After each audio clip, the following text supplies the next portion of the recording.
Thanks for your attention again. I hope you enjoyed that a really terrific panel. Thanks to the panelists. I thought some real insights and really diverse opinions too. That's always what makes it interesting. My presentation this year is on what's different about postseason baseball. And I really posed the question of what's different about postseason baseball because I wanted to objectively categorize some of those differences and see if it could help us understand them better and really what the implications of what's different about postseason baseball might mean for teams, assembling rosters and the like. And I felt if I focused on the true differences in the postseason, that I might be able to better understand the characteristics or traits of teams or players that are likely to be more successful in October. So what I'm going to share with you today really is just sort of to use the cliche, the tip of the iceberg, but it's really just a snapshot overview of what's different about postseason baseball. So, one of the clear things that you understand when you look at the data, and certainly in this instance, I believe the data confirms a lot of what we observe, is that less runs are scored in the postseason. It's a lower run-scoring environment. In fact, if you looked at the last 10 years and you looked at the amount of runs scored, it's about 8.5% less in the postseason than it is in the regular season. Now, that's not accounting for the difference in the teams. Frankly, the teams that are in the postseason are typically higher run-scoring teams. But even if you look at that, the average runs per game of the postseason is 8.3% lower than the average runs per game of all 30 teams in the regular season. So I have a feeling this 8.3% decline kind of understates the decline. And when you think about why, one of the reasons that it's radically different is the quality of pitching that we see in the postseason. And I think we all say instinctively and intuitively, boy, the pitching in the postseason is better, okay? It's better for two reasons. Number one, the teams with better pitching are more likely to get to the postseason, okay? But that's only a part of it. Part number two is the fact that pitching is deployed completely differently in the postseason. And so think of it this way. You can't do anything to get Mike Trout or Miguel Cabrera to the plate more than 1 in 9 times. In fact, the most you could do is maybe move them up to number 2 in the batting order. They're probably already hitting 3 or 4. Maybe you lead them off if you really want to be dramatic about it. Yeah, you might get 2 extra plate appearances in the entire postseason by doing that. So essentially, it's a 1 in 9. However, you start deploying your pitching differently like we've seen in recent years in the postseason, opportunistically to get your best pitchers on the mound in high leverage situations, and you begin to magnify and amplify this concentration of pitching in the postseason. So, one of the things I wanted to do was I wanted to actually measure this. In fact, you saw on my previous slide that the top 40% of pitchers pitch 63% of the postseason innings, and I'll explain what I mean in a minute. So the way I measured the quality of pitching in the postseason is I went back to the regular season, and I looked at OPS against for all pitchers, actually all starting pitchers, excuse me. The reason I omitted relievers is some of them had 40, 50 innings, and I didn't want to start classifying the quality of relievers based on reputation. I wanted to do it based on a statistic, and the stat I chose, for better or worse, is OPS against, the OPS that they yielded while they're on the mound. So what I did was I simply arrayed all starting pitchers' OPS.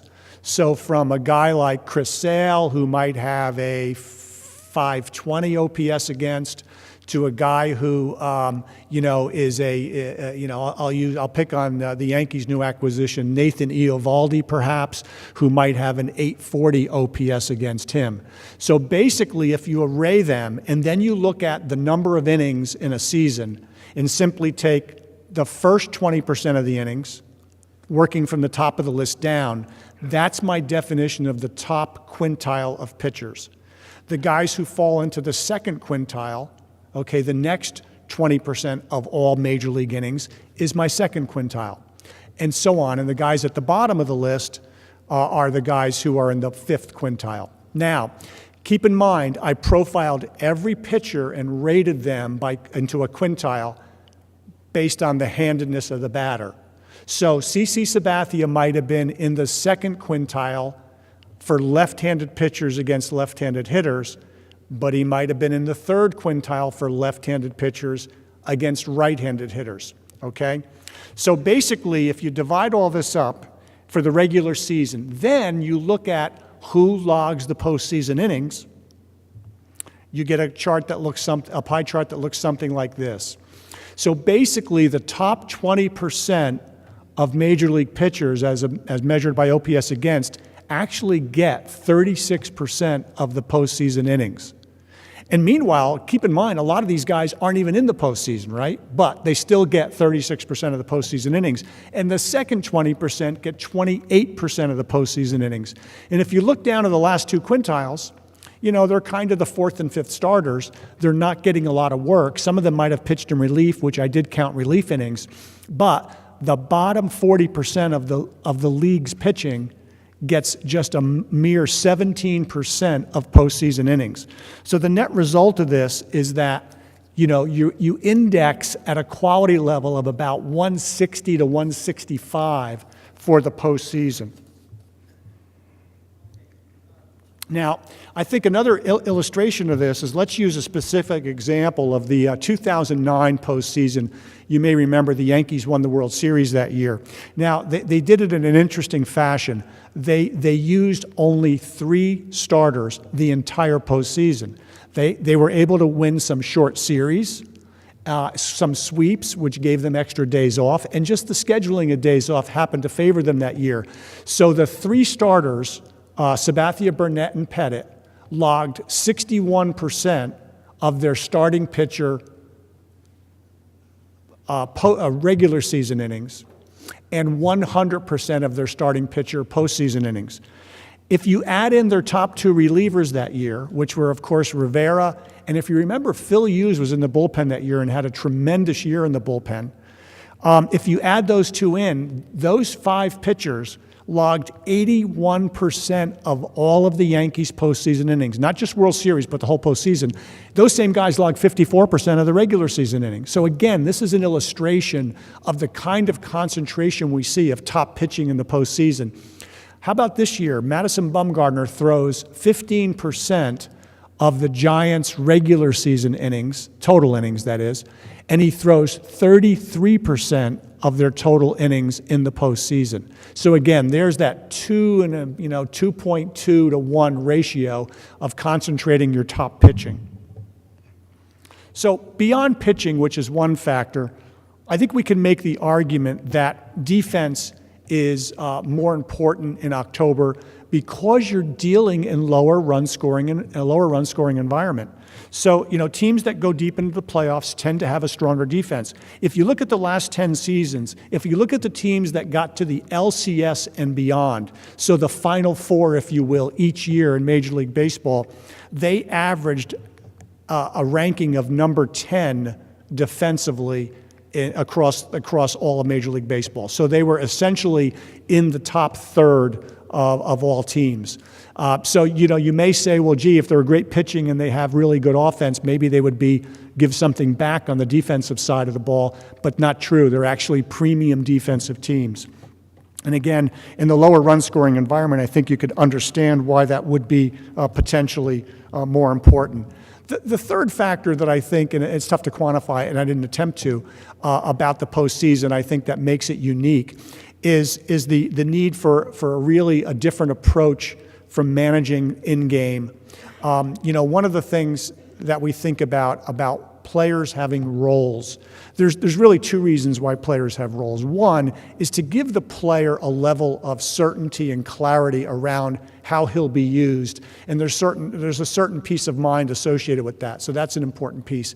But the other piece that we define roles is we want to sort of pick how we're going to use our players so that we can stage them to get through the 162-game season. So it's really about preservation. It's really about the marathon versus the postseason, which is much more of a sprint. So what you end up finding and seeing is some of the best postseason teams and the best postseason managers, and I think it's pretty prevalent today, is you'll see them say, hey, when we get to the postseason, all bets are off. You certainly saw it with what Bochy did with his pitching this year, and it wasn't just with Bumgarner. It was opportunistically using other guys and getting starters out in the second inning when they didn't look like they had their stuff. And so I think this notion of being willing to deploy the assets on a real-time basis and as needed in high-leverage situations, and forgetting who your setup guy is, forgetting who your closer might be, forgetting who your number 4 starter is. How about the year 2 years ago when the Giants used Lincecum as a super reliever coming out of the 4-hole and because he wasn't going to start? So basically, I think this is the third factor.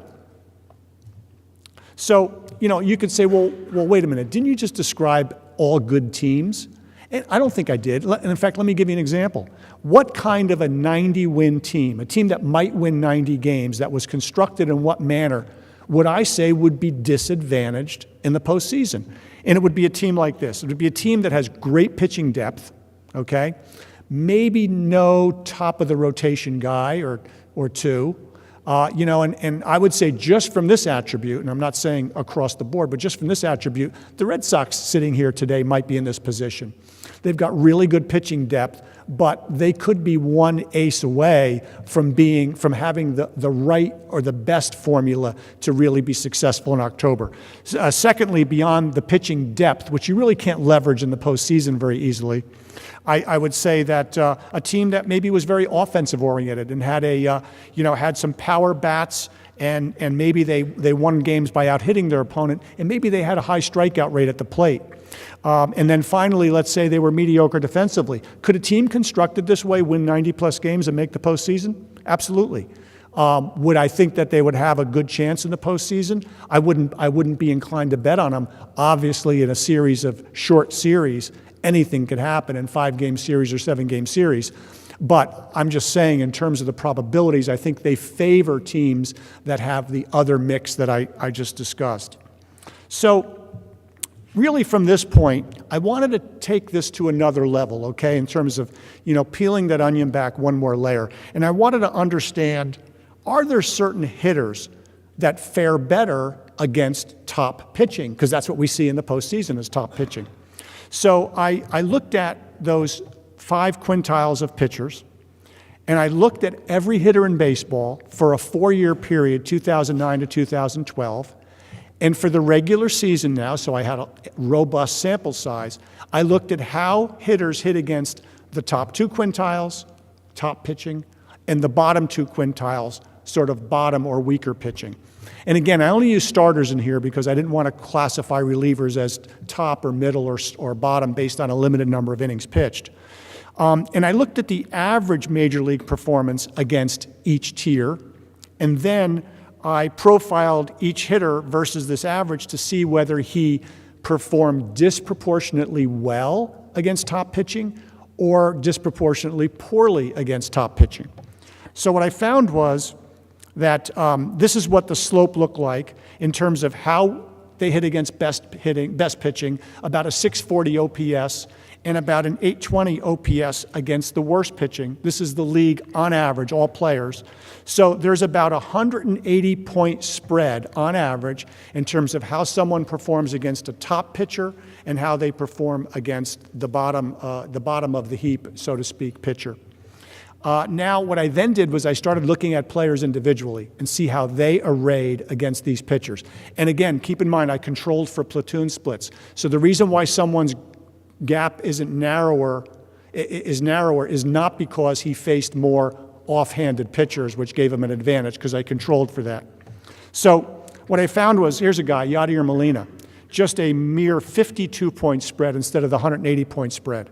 Now, forget about the quality of hitter he is. The point I'm making here is that he doesn't differentiate very much between top pitching and weaker pitching. Now, you could argue, it's interesting, you could say, well, gee, what's he doing wrong against weak pitching? I suppose you can look at it that way. But the other side of that coin, of course, is what is he doing positively to neutralize top pitchers? Now, let me give you another example. Here's Curtis Granderson. Okay, now Granderson's slope, so basically what you're looking for in these players is if your slope is steep, that means you feast on weak pitching. If your slope is flat, that means you are able to neutralize better pitchers and perform well against better pitchers. But you can see Granderson, and this is over 4 years of data. For Granderson, I would have probably 800, 900 plate appearances divided between top pitching and bottom pitching. And the rest of his plate appearances would be in the middle third quintile, which I don't use, or against relievers who are not in my mix. Okay, so pretty decent sample size. Another guy is Josh Hamilton. He's really one of the extremes of guys who really feast on weak pitching. In fact, I went back because in this data set is Josh Hamilton's MVP year. So I was curious. The year he really tore it up, I wondered, well, maybe that's the year he really did do well against top pitching. Well, the reality is you can see his average against the bottom tier pitching is about, 1,100 OPS. The year he won the MVP award, he hit 1,400 OPS against the bottom tier and hit no better than the low sevens there, I guess it is, against top pitching, which was interesting. He might have gotten no, I control for the mix too, so it's not about a more favorable mix of weak pitching in a given year. So the reality is he just really did much better against poor pitching.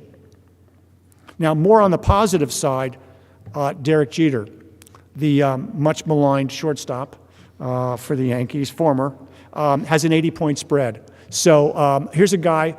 So what I'm really getting at is, and I'll show some evidence, I use the word loosely in a moment, do players with the flat lines, okay, and by the way, flatlining in this is good, not like it would be at an emergency room, but so basically do the flat lines translate their game better into the postseason?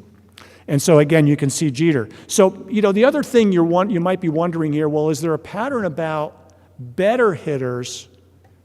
Is the difference between a good hitter and a not as good hitter is they just crush weak pitching. So as the line moves up, because that's a higher OPS guy, will they just have a steeper slope? So just in case you were thinking that, there's Carlos Beltran. Okay, so Beltran, and again, this is 09 to 12. So Beltran had a very tight 88-point spread between how he hits top pitching and how he hits weaker pitching, despite being a very high OPS guy. And then I have to throw in Alex Rodriguez, the obligatory Rodriguez mention. So Rodriguez had about a 277-point spread over those 4 years, and so it's hard to conclude much other than he tended, you would say, to given the league average is 180, he tended to do better against weaker pitching, disproportionately better against weaker pitching. So what's interesting is if you look at the three guys who had the steeper slopes, and you looked at their regular season, this is their actual stats now, regular season OPS and postseason OPS, you'll see 112-point drop-off for A-Rod, a 50-point drop-off or so for Granderson. By the way, when I did this a couple years ago, the drop-off for Granderson was huge because his regular season OPS was much higher. So he hasn't been in the postseason recently in a couple of years, but his regular season numbers have come down to make this gap a little narrower. So it's really not even apples to apples. And then with Hamilton, almost a 200-point difference between his regular season OPS and his postseason. On the other side of the scale, and I realize I'm dealing with 6 data points here, so I'm not trying to be overly conclusive from this. You've got Molina, who drops off just 22 points, and then Jeter and Beltran, who actually up their game in the postseason versus the regular season. Okay, so it's kind of interesting. And then here's the chart for all of the guys on the list, and just to get a peek at their OPS against the different tiers, and again the spreads that I talked about on the previous page. So really the next layer of analysis is to take this and just dabbling in this, working with my friends at Cray, the supercomputer company, who I've partnered with on a number of initiatives. You might have seen the pitch clustering work I did 2 years ago, and even some of the team chemistry work I did last year. I partnered with them, and on this, what we did was we took a look at what we might learn from HitFX data, extending this analysis. So what we did was we took a group of about 40 or 45 top guys who hit disproportionately well, call them flat, and then the same number of guys who were steep. And we looked at a couple of different variables.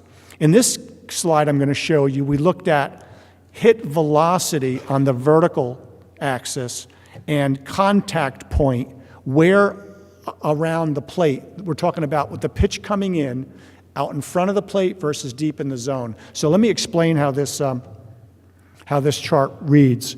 So the hit velocity, I should say, is on the vertical axis. So basically, the higher velocity of the speed of the ball coming off the bat is up, and the lower velocity of the speed off the bat is down.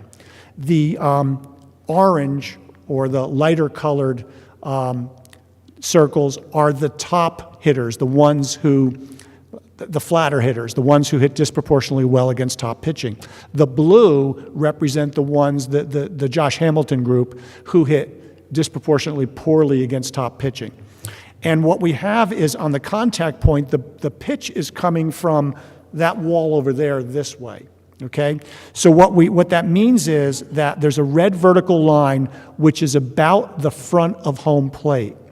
So what we find is, while in both instances people are hitting the ball out in front of the plate, what you do see is that, not by a lot, but what you see is that the top hitters, the ones who do really well against good pitching, tend to hit the ball a little bit deeper into the zone, okay? If you really take a close look, you find that the lower left here is where you tend to see the better hitters, the guys who do well against top pitching, a little bit more clustered. Again, it's not dramatic. But also an interesting thing to note, the velocity of the ball off the bat of the better hitters is actually lower. So this is an interesting finding, and again, we'd have to go a lot deeper to validate this, but it sort of speaks to the fact that it's less about velocity and more about what I'm going to show you on the next slide, which is the vertical launch angle, okay? So let me go to that last slide. So in this slide, again, the same velocity is on the vertical axis, but this time on the horizontal axis. Did I reverse those? Okay, I'm sorry, I'm looking, I've got my next slide up here, so I'm looking at my next slide. I'm sorry, I got them both up. All right, so this is the velocity versus the vertical launch angle. So what you've got is, in the lower left-hand corner, is you've got guys who are more line drive and ground ball hitters versus fly ball hitters, which are up on the basically the top right. And then what you've got is you've got the lower velocity off the bat from the guys who tend to be hit better against top pitching.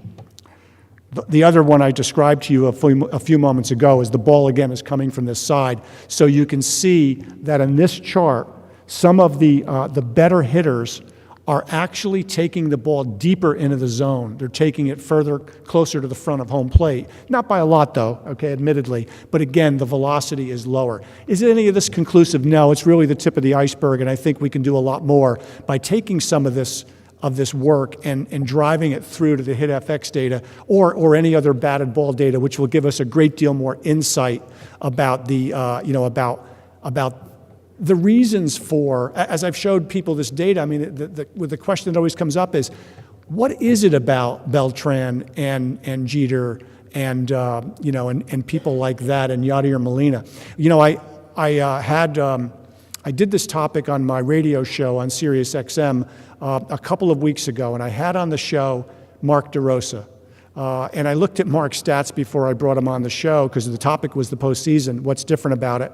And I found out that in the now we all know DeRosa, he played 16 years. He was sort of the Ben Zobrist before Ben Zobrist, right? Can play one of 5 or 6 positions, and at the peak of his career was a starting player.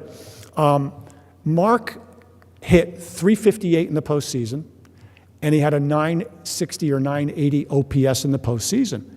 And I said, well, this is great that I'm having him on because I can ask him about this.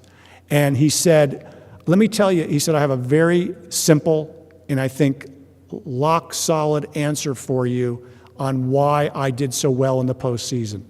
He said, I batted 7th.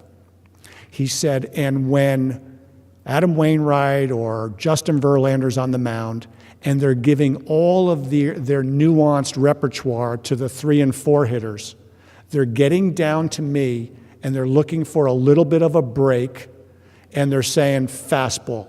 He said, so I figured out as long as I didn't get behind in the count, I was just going to see a steady diet of fastballs. He even talked about a specific story where he was facing Josh Beckett down in Florida when Beckett was at his peak, and Beckett kept shaking off the catcher, and he stepped out, DeRosa, and he started smiling, saying, he wanted to say to the catcher, let him throw the fastball. That's what he's going to throw. That's what he wants to throw. And sure enough, he jumped on the fastball, and good things happen when you know it's coming. He said he was a good fastball hitter, as a lot of guys are. But the point is, he figured out the mental game, and he figured out that there was an advantage to bat. He said that's one of the reasons he said I have so much respect for 3 and 4 hitters. Not only are they better, but they also face a different pitcher, because Justin Verlander pitches totally differently to them than he pitches to me, which I thought was an interesting insight. So there's possibly something there. And maybe when a team can extend, there's been a lot done about batting order and the impact of protection,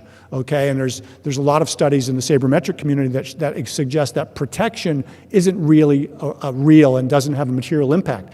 Maybe, though, when you lengthen your lineup with decent hitter after decent hitter, there's something you do to fatigue the pitcher and make him work differently and not give him that chance, even from a mental standpoint, not just physical, where he has to continue to think his way and play the whole game theory thing through with every hitter. It becomes tough. And so, this is a guy, DeRosa, who really capitalized on that. So anyway, that's my presentation for today, a little bit about what's different about the postseason. Thanks.